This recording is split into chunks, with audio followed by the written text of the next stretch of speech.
So, hey, welcome back to the Aerospace Executive Podcast. Once again, I am really happy to have my good friend Bill Alderman on with me. Bill is the president and CEO of Alderman and Company. He's a sell-side investment banker, a well-known institution in the M&A arena and in aviation, aerospace M&A. And Bill, welcome back.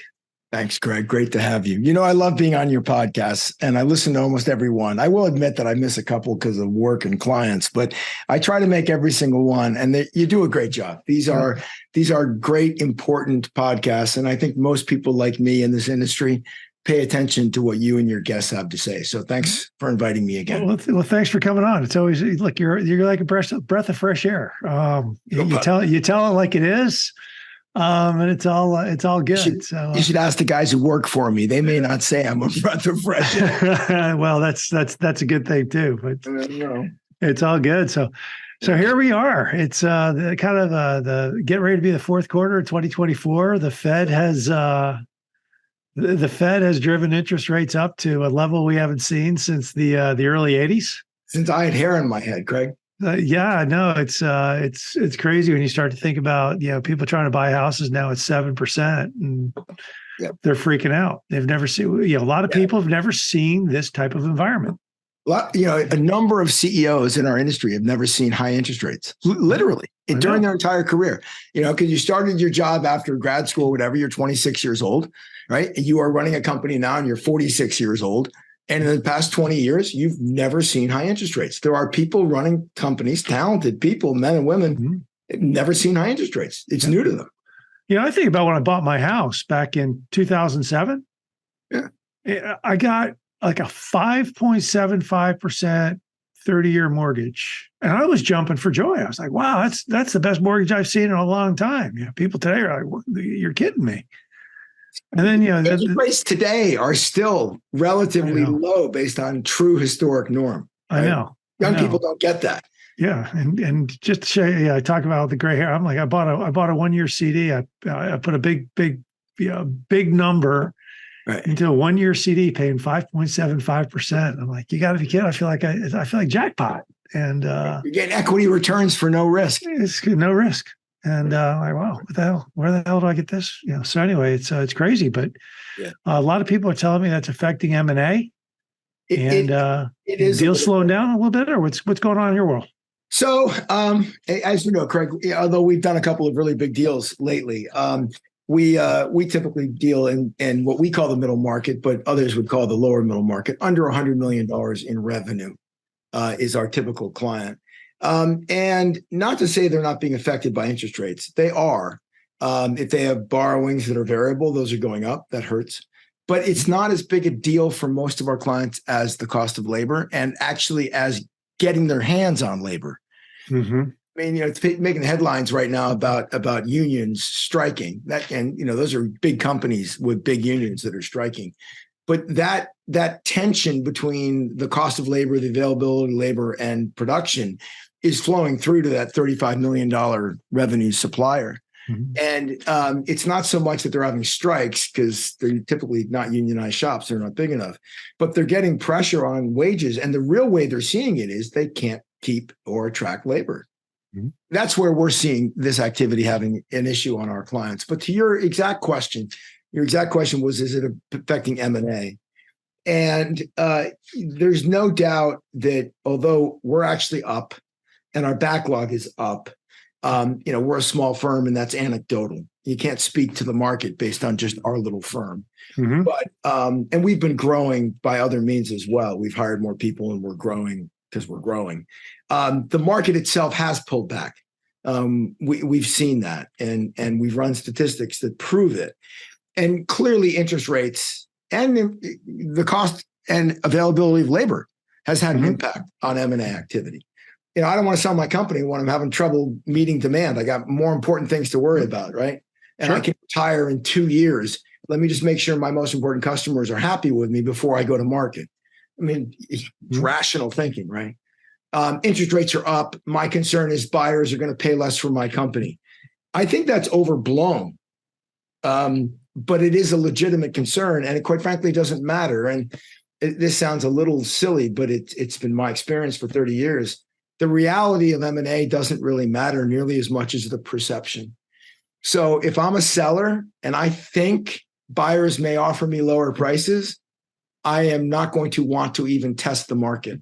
Mm-hmm. And so there's a little bit of perception driving reality, but there's no doubt interest rates have put pressure on deals. It has had an impact on less deals and lower prices, but I think it's way overblown. And we have anecdotal evidence to prove it. And there are deals getting done out there in the teens of multiples in this sector, commercial aviation. So I don't think it's as big an issue as might be perceived. The real issue that we're seeing, and which is where I want to take the conversation, is there's this almost a world of two halves that we're seeing in commercial aviation. And I'm going to stick to commercial aviation for a bit here. And that's where we're seeing a lot of activity. A lot of our deal flow right now and a lot of our pipeline is commercial aviation. There's defense work, but it hasn't swung like commercial aviation has. Defense is sort of stable, and the issue with Russia, the issues with China are sort of baked in. The numbers are coming up. I mean, if we have a government shutdown, God help us all. But yeah, let's not go there, right? Yeah. But assuming weird things don't happen, the defense budget is where it is. I don't care who takes over the next executive branch, whether who's the president. Defense spending can't change very much. We have threats we need to fund. Okay, you can tweak the edges, but it's not going to move very far from $800 billion either direction. That's a lot of money, right? And so the defense market is stable, M&A activity is stable. Commercial aviation is a fascinating case study. And I'll share with you some facts and statistics here. We're still trying to figure this out, all right? We know our deal flow is up. We know we've got clients in the market as we speak, and we know we've got clients that have asked us to take them to market early call it later September, early in the next quarter. So anecdotally, we know something's going on here where the market is becoming active in commercial M&A. The question is sort of why. And it's really, we look at the data and it's bifurcated.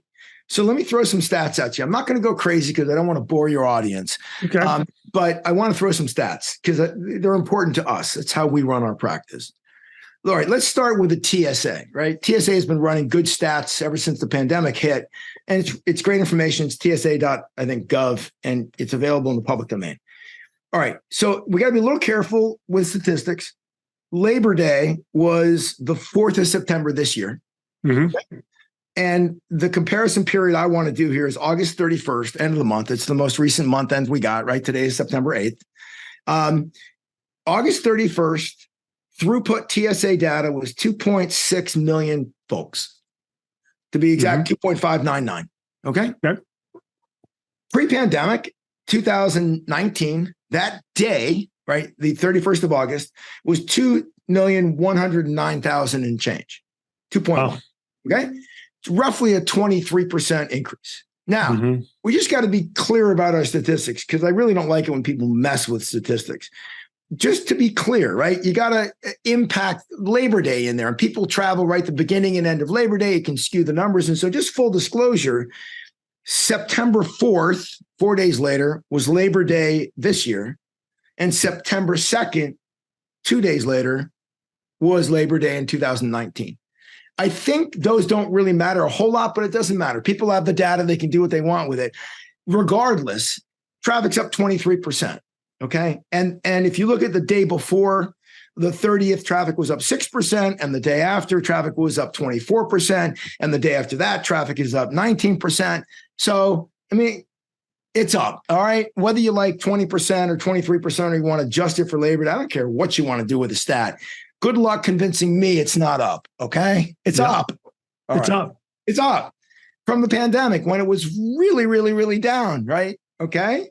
And so here's the first fact set. We are out of COVID. Now, I'm not saying people aren't getting COVID, right? We have family members that got COVID and they were a little bit sick and they had to miss a little day of work or something. COVID is here, and I'm not going into politics.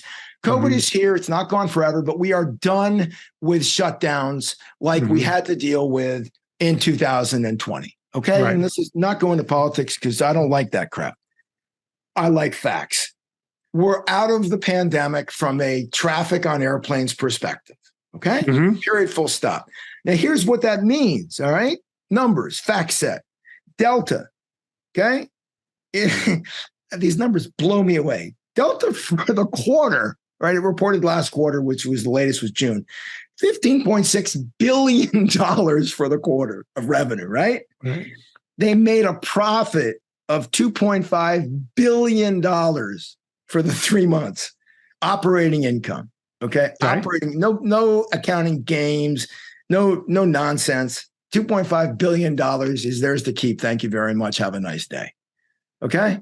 That's a nice business. Craig, the airlines were never a nice business. No, no. When in our lifetime did they make money? Right. Maybe they're figuring it out. They start to make money, and then things like pandemics come their way. And I mean, wasn't it Richard Branson who said, if you want to be a millionaire, start with $1 billion. And then buy an airline. but the CFO of American Airlines got up in front of his investors and said, "We'll never lose money again," and that was in 2019. So don't not going there. Look, it's just tough business. I mean, it's tough, but but this, wherever it is, my camera's making me go away. This is good news. All right, Yeah, that kind of earnings bodes well for the entire supply chain. Okay, absolutely. Yep. All right. So digging down a few more statistics, this is my happy world. Okay. So TSA numbers are up. Well, guess what? The airlines are making money. That makes a lot of sense. I want companies to make money. All right. Now, the supply chain. All right. If you're in the business of supporting Delta in flying around airplanes, you're also making money. Singapore, ST Engineering, right? They're all over the world. They have a big presence in MRO, big presence here in the United States, down in Mobile, Alabama. I've known those guys for years. They do world-class work.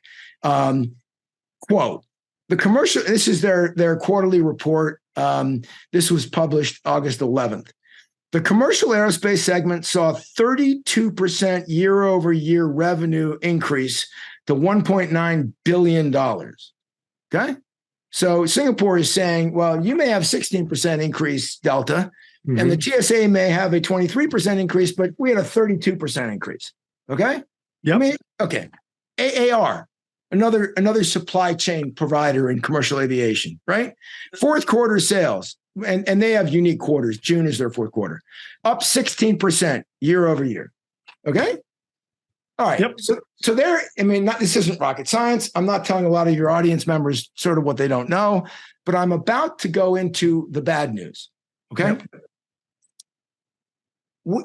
Whether it's a commercial aviation aftermarket player, MRO, new production, or quite frankly, defense or business aviation, we tell all of our clients that for the most part, your valuation is more tied to your programs than it is to your customers. Now, that's not across the board always true, but it's a pretty wide brush. I agree with you. Okay. So now let me go into the whoops, you're on the wrong program, bad news. Okay.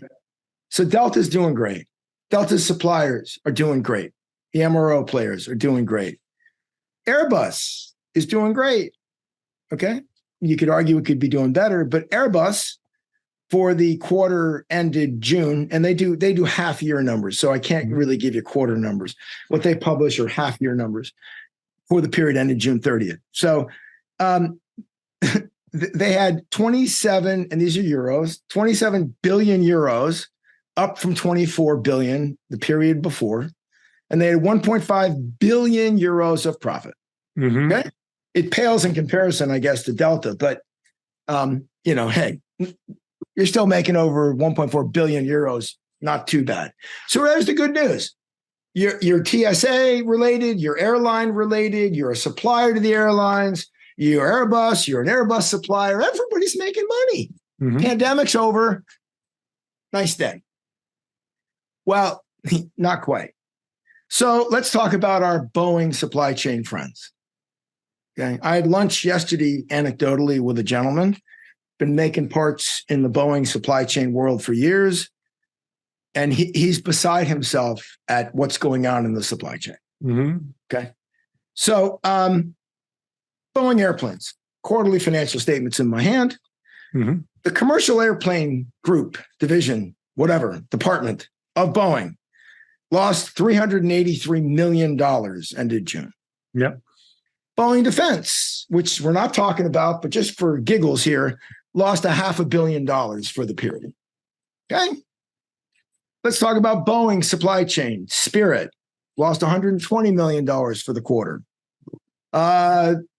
Latest article in the trade press, quote, latest Boeing 737 repairs delay many near-term deliveries. Okay, great. Next, in the press, about August 29th, Boeing service instruction errors prompt new 777 inspections, says FAA. And one more, and then I'm done. Spirit Aerosystems press release, August 23rd. We are aware of quality issues involving elongated fastener holes in the aft pressure bulkhead on certain models of the 737 produced by Spirit Aerosystems. We have implemented changes to our production processes to address this issue. Mm-hmm. It can't get worse, right? It can't get worse. And so if you're an Airbus supplier or an airline supplier, we are out of the pandemic and things are great. And if you're a Boeing production supplier, things are a mess. And this is back to where we were pre-pandemic, which is this. And then I'll quit my pontificating for a minute. During the pandemic, we were all in a world of hurt. The world was a mess. It was awful. Okay. And it took a long time to recover. Mm-hmm. We are out. We're done. And every well-run company is benefiting from a healthy industry, good management, and they're making profits. Yeah. And this is not a Boeing bashing session. I'm not going there. I'm just stating facts. If you are programmatically tied to Boeing, this is a difficult time for you. It's got nothing to do with the industry. It's that your customer has actual operating problems. Mm-hmm. And that flows right down onto you. All right. I'm done with my speech. I can never figure it out. Look, so a lot of things you're saying resonate well. The small, I took a bunch of notes. Small players. Interest rates are up. Their banks are probably squeezing them a little bit because banks are going to start to tighten. Labor's up. Fuel's up. Small players don't necessarily have pricing power that they want. You got Honeywell. Honeywell wants 100. I don't know if they do now or not, but they were wanting 180-day price terms. Now you're a small supplier, $50 million of revenue, making a couple of key widgets and selling to Honeywell, and all of a sudden your labor costs are up 30%, your fuel costs are up, your insurance rates are up on the medical side. They're going to go up 6.5% this year. And then Honeywell says, oh, your material costs are up. Mm-hmm. And then Honeywell says, I want 180-day payment terms. Yeah, basically finance my supply chain. It's really hard for a small. It's brutal. And it's brutal, Craig, and you're onto it. And here's the thing, and this is what we say to our clients. If we get a call that says, hey, I want to retire in 6 years, what should I do? Yeah. Assuming they're in this niche, our comment to them always is you need to be on the right programs and you need to be diversified. Mm-hmm.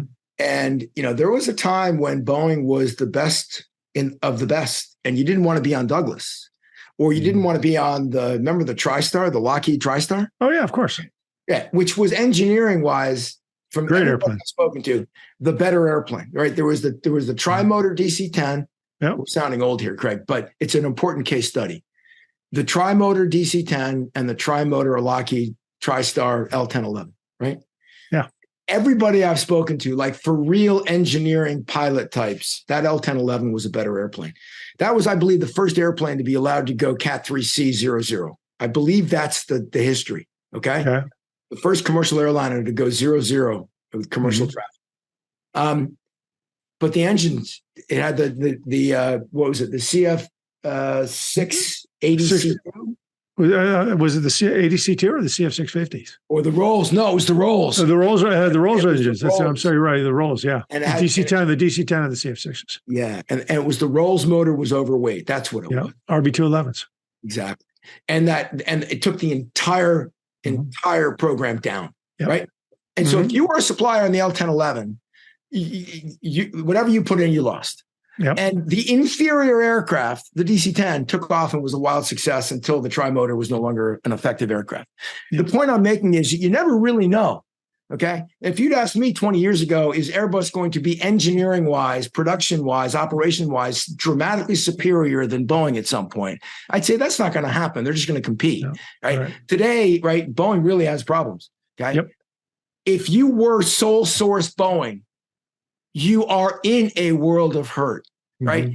And if you have a diversified book, so you're on some business jets and you're on the Airbus aircraft portfolio, and you are on some military aircraft. The fact that Boeing is really in a world of hurt, you can survive. The market is up, people are making a profit, and your healthy customers will treat you well.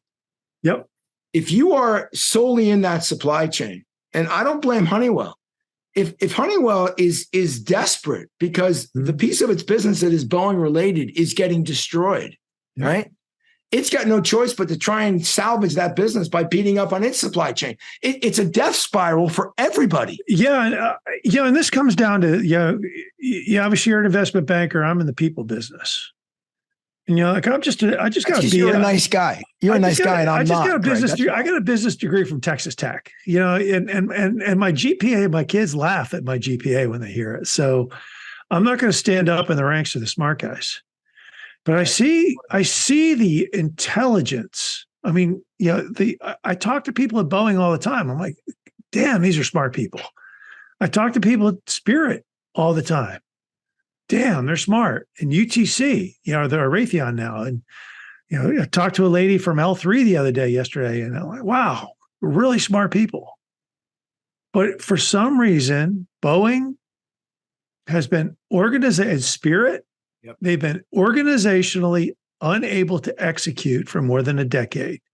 And if there were two companies right now that were just ripe for activist investors, Boeing is one of them. And quite frankly, if someone came in, so we're going to split Boeing up into three different companies, I wouldn't argue with that. Right. So Craig, we could have a really philosophical conversation about, I had a friend once, and I think he was at McKinsey, and I have a kid there, so I'm biased. But I think the comment was that there are diseconomies of scale. Yes. And I'm not sure it was actually his personal thinking, but it was his comment to me at the time. And look, I've worked for GE, I've worked for big companies, I've been there, right? I don't necessarily think it's that big companies tend to fail, right? I don't think it's that. I think what it is cultural. And I don't want to say negative things. I want to say positive things. And so, you can argue that Airbus has golden shares with the French government, and they have allegiance to the German government, and they're quasi-state owned, and they're socialist, and you can say all those things, which may be true, okay? But they are culturally acting in a way where they care about their customers, they care about their engineering and their quality of their product. They are focused on economics. They care about economics. They want to sell their airplanes at an affordable price, and they want to make a profit. But it is not the only and single thing they care about. Right. And that's how you run a company for generations, and you make great products. I sat in Switzerland when I was still in the Navy. I drove down from northern Germany and was in Gstaad, Switzerland, doing some skiing for a weekend. I sat in a bar with a guy who was actually an Airbus engineer. He's a software engineer for Airbus. He was telling me what they were going to do. Their whole mentality about the cockpit systems and how pilots were not necessarily going to be, and you think if it's, Boeing, the pilot's in control, Airbus, right? Software. And I looked at him like, you're nuts. You guys are crazy. You're nuts. But wow, here I am, now 30 years later thinking, these guys were onto something from an engineering mindset. Right. And that has shaped, that engineering mindset has totally shaped that company. I can say revolutionized. The A320 is a great airplane. Look, I'm actually a fan of the Max. I mean, I like the Max. I fly in the Max all the time. It's a comfortable airplane. Right. I like it. Right. Pilots at Southwest that I talk to, they like it. They're like, oh, we're good with it. It's like an F-150. It's like a King Air. It's just a really reliable machine. Right. It's just, I find that, look, I don't know where Boeing lost its way. Right. It hires really, really smart people. I'm certainly not going to, I'm not dinging anybody, but for some reason, somewhere in the C-suite, it lost its way. And if you talk to Richard Abalafia, he'll tell you it started with Harry Stonecipher. Well, and I've heard the same argument, and I think Richard Abalafia is one of the smartest guys in this world.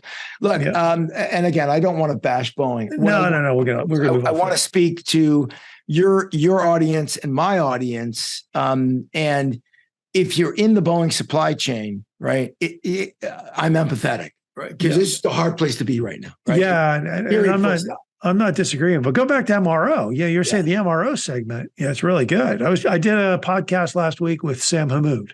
Yeah. Sam at FTI. Right. And I love what these guys are doing at FTI. Right. They're young. Yep. They're hungry. They're eager. They're smart. Yep. They're in every engine deal that's out there. It's like you got an engine deal out there. Yeah, I'm bidding against FTI.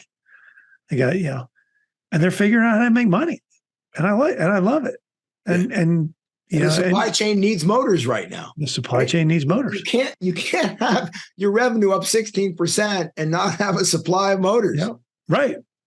That's the whole thing, and that's the MRO. They've got their quick turn engine center down in. They got the quick turn engine center down in Miami. Yep. They're partnering with Lockheed on the module factory up in Montreal. Yep. And they just figured out. They figured out something that, hey, look, we see this gap in the market. Let's go capitalize on it. I love it. And they're young. And they're doing it. So, in terms of M&A, we're seeing anecdotal evidence of this. Guys that are in that Spirit, Boeing, Honeywell to Boeing supply chain, it's not a great time for M&A right now. It's really not. If you're 65% revenue to Boeing, especially wide body content, it's a tough place to be. Mm-hmm. Everywhere else in commercial aviation right now, I think in the fourth quarter, we're going to see a fair amount of activity, because what really has happened here, it's not that there's magically a need for more M&A.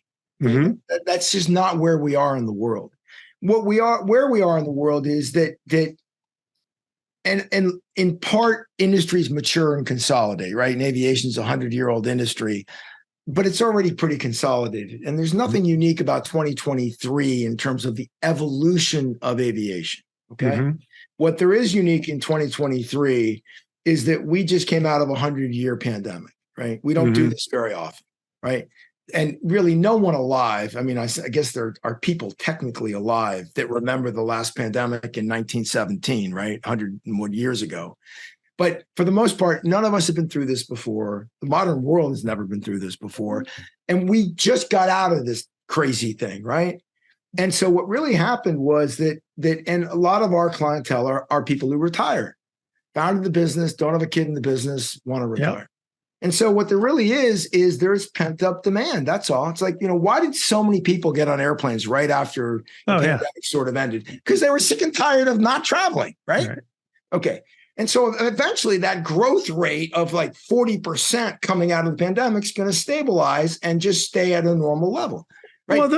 Well, what the pandemic did was it changed, in a lot of ways, people say, well, we'll see the ripple effects of this. I think you're seeing the ripple effects of this till 2030, because you talk about people don't want to go to work anymore. So office building rents.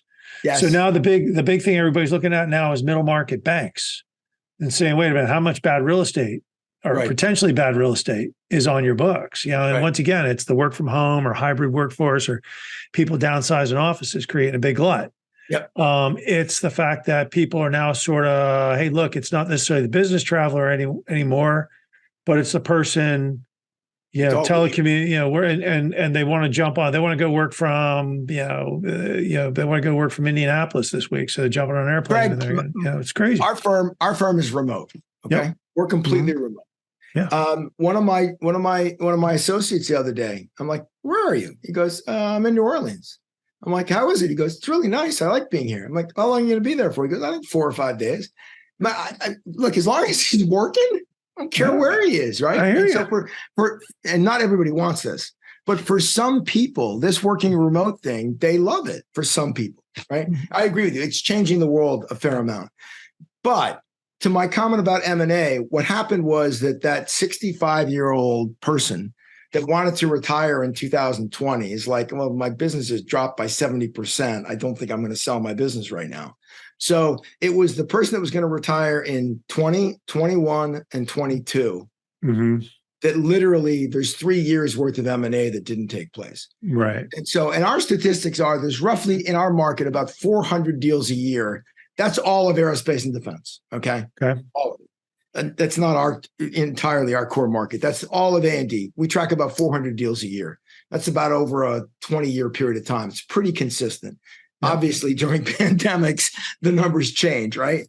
But if there were 400 deals a year meant to be done for the past 3 years, okay, let's say half of those were the pure commercial aviation sector, 200 deals a year for 3 deals, rough numbers, 600 deals, right? Right. What he got done, damn close to zero, okay? So if the argument is, gee, there was pent-up demand for 600 deals, there should be 200 deals a year, right? If we do 300 deals a year, it's going to be, what, 2027 before we've cleared the backlog, right? And so I'm not saying this thing's going to explode with activity. I'm saying that there is a meaningful amount of pent-up demand, natural demand, not, gee, let's consolidate the industry nonsense. Right. Is nonsense. But legitimately, there's like 300 people that wanted to retire that founded their companies 40 years ago that can't retire. Yep. And that's pent up. And that's what we're seeing. Those are the phone calls that I'm getting. Bill, interest rates are high. When should I do? I've been holding on for 3 years. I'm sick and tired of this. I live in Florida now. Get me out, right? And the conversation is, well, look, if you wait another 6 months, you can get a fair price for your business. Okay. Interest rates are cooling out. Everybody's making more money. The market is getting healthier. And we've been advising clients. I mean, we have one client, literally, we've been talking to them for 24 months about when to pull the trigger. Right now, the date looks like October 15th is the magic date. Who the hell knows? But I mean, literally for 2 years, we've been saying to these owners, and there's a couple of them, when can we get out? And the conversation is, I think October 15th, and we're dialing the numbers and all the rest of it. It's playing out pretty true. I mean, their earnings have just been going up every single month, sort of like you would expect. So yeah, I mean, I'm looking at AAR stock as I'm looking left. Yeah, $57 in AAR stock. It's at an all-time high. All-time high. All-time high. I mean, and you know what? GE. I was sitting with some bankers a couple months ago, and they're like, "What do you like?" I go, "Look, if you bet against GE now, you got rocks in your head." Yeah. Leap 1A, 1B, Leap 1A, 1B, great engines. They're going to capitalize on Pratt & Whitney's struggles. My friend John Slattery is a EVP over there. Yeah. I love GE. You can't really see this with the darn computer thing, but look, I'm holding the AAR quarterly press release, right? The reason the stock price is screaming high is because their earnings are screaming high. It's not rocket science. Right. I mean, investors aren't stupid. The company's making a lot of money. So I go back to this bifurcated market that we're out of the pandemic. Everybody's doing well. I just feel really bad for my friends that are in that Boeing supply chain. They're not doing well. Right. I suppose that'll turn at some point. Maybe not. I don't know. Maybe, yeah, I suppose it'll turn, but I think at Boeing, I think Boeing's got to give a big, somehow, some way, shape or form, it's got to give some confidence to the market that it can execute. So I'll comment to you about Boeing will recover someday. So I am a capitalist, right? I mean, why wouldn't an investment banker be a pure capitalist, right? But I'm somewhat of a free market capitalist. I don't believe in totally free markets, but I do believe in the free markets. And I remember as a kid that people would poo-poo Japanese autos. Yeah. Right? Who would want to buy one of those, right? Those are crap. Oh, right? yeah, I remember that. I remember those days too. And I just remember smart people saying, give them time, just give them time. And it got to a point where the average American was saying, I'd rather buy a Honda or Toyota because those are quality cars for a price and the American cars are crap. Well, eventually the American car crap went away, but there were some years when, America made bad cars for a while. Oh my gosh. Well, yeah, no, they're horrible. They drove off the lot and they broke, right? Seriously, I remember those days. Yeah. And I was in a meeting this past week, honest to God, and a gentleman who's very wealthy said he was looking at buying one of the brand new Ferraris. It's like a $500,000 car. Okay. And he said, but you know what? I think I'm going to buy the new Corvette. It's 700 horsepower and she's gorgeous and she's less expensive. And I'm like, there was a time when a guy like that would have never considered buying an American car, right? And here he is, buy any car in the world, and he wants to buy the Corvette. Why? Because it's a damn good car, right? So here's my view on Boeing. They're either going to get their ass kicked enough by Airbus that someone's going to demand they make a great product at a great price, right? Or they're just going to go out of business. And as an American, I hope they don't go out of business, but my guess is they got to suffer more before they're really going to get their act together, just like Detroit. Yeah. Three things. Here's my prognosis on the whole thing. Starboard, one of the big activist firms is probably, looking at them and going, we're going to take a big interest. My guess is that the government has played a big role in that not happening. Just because of the DoD contracts and the importance to the defense. But I think an activist is going to come in there some way, shape, or form, and it's going to do a shakeup of either the board or the C-suite. And then they're going to start to carve out the business a little bit. So, Boeing Capital, there's plenty of competition for Boeing Capital. You're going to go away. We're not funding that anymore. Boeing Defense, we're going to make you your own little island. Boeing Training Systems, you're going to be, they're going to start to carve it up some way, shape, or form. Second thing is, they've already come out and said they're not building a new airliner for 10 years. Here's the challenge with that is a new airliner needs a completely new design because the environmentalists are, it's a three-pronged, now you got the environmentalists out there that are demanding more, which requires new engines. And quite frankly, Rolls-Royce, GE, or Raytheon aren't in a position where they want to go invest a couple $1 billion in designing new engines. So we're not going to see more airliners or significantly radical designs until somewhere in the mid-2030s, I think, maybe closer to 2040, until engine technology shifts. It's going to be, we got to force these guys to get better and better and better and better. It almost becomes a General Motors Lean Six Sigma exercise, efficiency, execution, things of the sort. But in the meantime, you've got these smaller players that are, they're getting squeezed, but a lot of them are doing quite well. They're figuring out being small. I was with a small company last week, and all their marketing is word of mouth, and they're killing it. They're killing it. They're doing great. They don't want to be big. They just want to be small and small and profitable. Right. I'm good with that. So interesting times we're in. Fascinating times, Craig. Interesting times. So good. So how do people get a hold of you, Bill? Probably the best way to get me is by email. Excuse me. Email address is WA, my initials WA at aldermanco.com. That's the website. And I'll give to your special audience my cell phone number, which I don't give out, which is 914-414-4070. Very good. Thanks for coming on. As always, it's a great conversation. I enjoy it, Craig. I always enjoy it. All the best, my friend.